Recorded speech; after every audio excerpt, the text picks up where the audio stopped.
Doctor Babasaheb Ambedkar Marathwada विद्यापीठाच्या संलग्न महाविद्यालयात बी.कॉम अभ्यासक्रमाच्या द्वितीय सत्राच्या द्वितीय भाषा हिंदी विषयाच्या नवीन अभ्यासक्रमाचा पेपर बुधवारी सकाळी 10 वाजता होता। या पेपरला हिंदी द्वितीय भाषा विषयाच्या जुन्या अभ्यासक्रमाची प्रश्नपत्रिका पाठवण्यात आल्याचा प्रकार घडला आहे।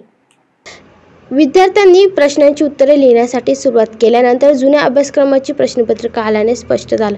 तेव्हा एकच धावपळ सुरू झाली। विविध महाविद्यालयातून परीक्षा विभागाला कळवण्यात आले।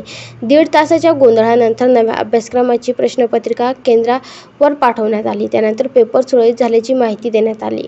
विद्यापीठाच्या पदवी परीक्षांना मंगळवारपासून सुरुवात झाली। बुधवारी बी.कॉम प्रथम वर्षाच्या द्वितीय सत्राच्या द्वितीय भाषा हिंदी विषयाचा पॅटर्न 2022 या अभ्यासक्रमाचा पेपर सकाळी 10 वाजता होता।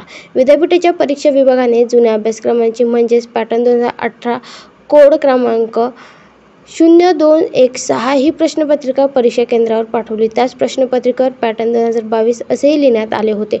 मात्र परीक्षेला सुरुवात होताच विद्यार्थ्यांना प्रश्नांमध्ये बदल झाल्याचे लक्षात आले। त्यांनी तात्काळ विषयाची प्राध्यापकांना कळवले। त्यानंतर अर्ध्या तासात परीक्षा विभागाने झालेली चूक मान्य करत वेळेत पॅटर्न 2022 या अभ्यासक्रमाचा पेपर पाठवण्यात येणार असल्याचे सांगितले। त्यानुसार 11:30 वाजता नवीन अभ्यासक्रमाचा पेपर संबंधितांना मिळाला। त्यानंतर 11:30 ते 1:30 वाजेपर्यंत परीक्षा सुरळीत झाल्या आहे। Bureau report AI news Chhatrapati Sambhajinagar.